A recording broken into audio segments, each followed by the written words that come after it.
Hello guys, welcome to Supreet spoken English academy. आज हम present tense के बारे में सब्जेक्ट में पढ़ रहे हैं। आइए स्टार्ट करते हैं। प्रेजेंट टेंस कार्य संपन्न होने की स्थिति के अनुसार, स्टेट ऑफ एन एक्शन के अनुसार प्रेजेंट टेंस को 4 भागों में विभाजित किया गया है। ठीक है, पहला है प्रेजेंट इंडिफिनिट टेंस, फिर प्रेजेंट कंटिन्यूअस टेंस, फिर present perfect tense and last में है present perfect continuous. Present indefinite tense में मैं खेलता हूँ, आई प्ले। कंटिन्यूअस में मैं खेल रहा हूँ, आई एम प्लेइंग। परफेक्ट में मैं खेल चुका हूँ, आई हैव प्लेड। और परफेक्ट कंटिन्यूअस में मैं 2 बजे से खेल रहा हूँ, किसी टाइम से खेल रहा हूँ, I have been playing since 2 o'clock। तो चारों वाक्य प्रेजेंट टेंस के हैं, लेकिन कार्य की जो स्थिति के अनुसार उनके जो है प्रेजेंट टेंस की अलग अलग श्रेणियाँ हैं और उनके जो वर्ब हैं वो भी चेंज हैं। जैसे कहीं प्ले यूज किया गया है तो कहीं प्ले यूज किया गया है, कहीं प्लेइंग यूज किया गया है, कहीं प्लेड यूज किया गया है, कहीं हैव बीन प्लेइंग यूज किया गया है। कार्य की स्टेट ऑफ द एक्शन को स्पष्ट करती है। तो यहाँ पर जो है, आइए देख लेते हैं। इसका जो स्ट्रक्चर है वो ये है। सब्जेक्ट होगा, फिर फर्स्ट वर्ब की फॉर्म होगी यस या यस होगा, फिर ऑब्जेक्ट होगा। जैसे आई गो, मैं जाता हूँ। सी गो, वह जाती है। ही रीड, वी रीड, हम पढ़ते हैं। दे राइट, वे लिखते हैं। आई वीप, मैं रोता हूँ। आई वेरीफाई, मैं सत्यापन करता हूँ। तो इस तरीके से एस या ई एस जो है वर्ब में लग जाते हैं। आइए इसके कुछ महत्वपूर्ण बिंदुओं को समझने की कोशिश करते हैं। जैसे यदि वर्ब की अंतिम अक्षर S O Z X C S H है तो subject singular number third person या ई एस जोड़ा जाता है। अन्य स्थिति में वर्ब के साथ एस जोड़ा जाता है। जैसे आई गो,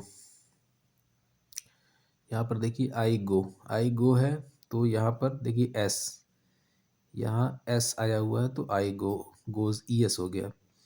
यहाँ पर देखिए सी एच, दे फेच है तो यहाँ पर सी फेच हो गया। सी एच था तो ई एस हो गया। ठीक है, इसी तरह अन्य है। और इसके बाद फिर जब वर्ब का अंतिम अक्षर वाई या इससे पूर्व का अक्षर कॉन्सेंटेंट है तो subject singular number third person के साथ सिंपल प्रेजेंट में वर्ब के अंतिम अक्षर के साथ बदल दिया जाता है। जैसे दे फ्लाई काइट, इसमें फ्लाई जो है वो आई वाई से स्टार्ट हुआ है तो यहाँ पर हो जाएगा फ्लाइज, ई एस में चेंज हो जाएगा। वाई को आई ई एस में चेंज हो जाता है। ठीक है, तो ये हो गया। उसके अलावा जब नेगेटिव सेंटेंस बनाते हैं तो वहाँ पर जो है जो स्ट्रक्चर है वो हो जाता है, सब्जेक्ट हो जाएगा, डू नॉट डज नॉट हो जाएगा यहाँ पर, और वर्ब की कोई फॉर्म नहीं होगी, वर्ब सिंपल होगा। और अगर इंटरोगेटिव बनाना है तो do does subject plus verb की फर्स्ट फॉर्म ऑब्जेक्ट होगी। ये सारी चीज़ें जो है प्रेजेंट इंडिफिनिट की बात की जा रही है, ये इसकी बात की जा रही है। ठीक है, प्रेजेंट इंडिफिनिट की, तो ये चीज़ याद रखिएगा। आइए हम नेक्स्ट जो है देखते हैं क्या है। यहाँ पर ये देखिए, जब यहाँ इंटरोगेटिव सेंटेंस बनाने की बात हो रही है, और सॉरी नेगेटिव, तो आई प्ले चेस, मैं चेस खेलता हूँ, तो I do not play chess, मैं चेस नहीं खेलता हूँ। या डू या डस कर आई वी के साथ जो है डू का यूज़ होगा, और ही सी और इट के साथ जो है डच का यूज करेंगे। ठीक है, तो यहाँ पर इस तरह से। और इंटरोगेटिव बनाना हो तो यहाँ पर पहले जो है डज या डू का यूज करेंगे, फिर सब्जेक्ट होगा, फिर जो है वर्ब की जो है फॉर्म होगी और ऑब्जेक्ट होगा। और अगर सब इंटरोगेटिव में भी नेगेटिव सेंटेंस है तो यहाँ पर इस तरह से यूज होगा। ठीक है, अब इसमें देख लीजिए कुछ used of present indefinite in various situation.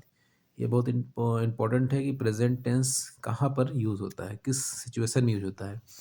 तो जैसे कि पहला दिया हुआ है एक्सटर्नल ट्रूथ, सत्यकालीन सत्य एवं घटनाओं, जैसे कि the sun shine during the day, यह एक सत्य घटना है कि सूर्य जो है वो पूरे दिन चमक रहा है। The earth revolve round the sun, पृथ्वी के जो अर्थ है हमारी वो सूर्य के चारों ओर चक्कर लगाती है। ये भी एक एक्सटर्नल ट्रूथ है, इंटरनल ट्रूथ है, सत्यकालीन सत्य है। तो यहाँ पर हमेशा प्रेजेंट इंडिफिनिट टेंस का ही यूज़ होगा।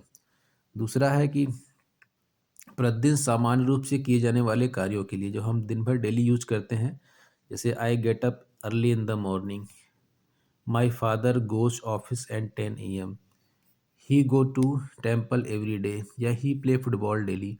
तो इन सब सेंटेंस को बोलने के लिए भी प्रेजेंट इंडिफिनिट टेंस का ही यूज करना है। ठीक है। उसके अलावा डायरेक्ट नरेशन, जब कोई डायरेक्ट नरेशन में हो रहा है तो रिपोर्टिंग वर्ब जो है वो आपकी सिंपल प्रेजेंट टेंस में है, तो रिपोर्टेड स्पीच में कोई टेंस नहीं, कोई परिवर्तन नहीं होता। जैसे राम टेल्स, यहाँ पर देखिए टेल्स जो है ये प्रेजेंट इंडिफिनिट में है, तो यहाँ पर भी ये सारे जो है चेंजेस नहीं होंगे। तो इस तरह से कुछ वर्ब का प्रयोग सामान्यतः प्रेजेंट टेंस में करना उचित रहता है। इस संबंध में प्रेजेंट कंटीन्यूअस को विस्तृत रूप से बताया गया, आगे बताया जाएगा, लेकिन अभी यहाँ समझ लीजिए जैसे कुछ है, जैसे सी है, हियर है, थिंक है, हैव है, लुक है, अपीयर है, सीम है, बिलोंग है। तो इन सबको जो है प्रेजेंट इंडिफिनिट टेंस में ही यूज करना है। जैसे I hear they are going to USA next year, मैंने सुना कि वह अगले साल USA जाएगा। I see her enjoying the picnic, वह जो है पिकनिक को एंजॉय करा। देखिए यहाँ पे सी का यूज किया गया है, ठीक है, वो भी है। और टीवी और रेडियो पर जो कमेंट्री होती है वो भी सिंपल टेंस का ही प्रयोग किया जाता है। तो ये हमेशा याद रखिए कि ये इसको भी जो है, जैसे राजू पास द बॉल टू सुजाता, उसने सुजाता को बॉल दिया, सुजाता पास इट टू सोमू, वो है। तो यहाँ पर भी प्रेजेंट इंडिफिनिट टेंस का यूज किया जाता है।